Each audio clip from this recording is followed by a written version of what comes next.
Welcome to the Ampere of new OnePlus Nord CE2, and I'll show you how to check battery temperature with Ampere app on this device.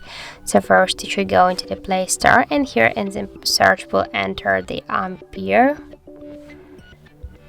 And now we have to get this application, so tap to install and wait a couple of seconds while the application downloading and then installing on your device.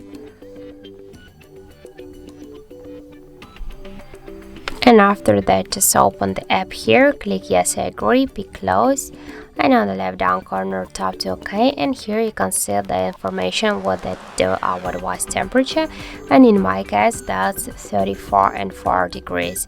And here also we got the different info about our battery health, capacity level, device model, Android version, and more other info. So that's it, thank you for watching, and if you find this video helpful, don't forget to leave a like, comment and to subscribe our channel.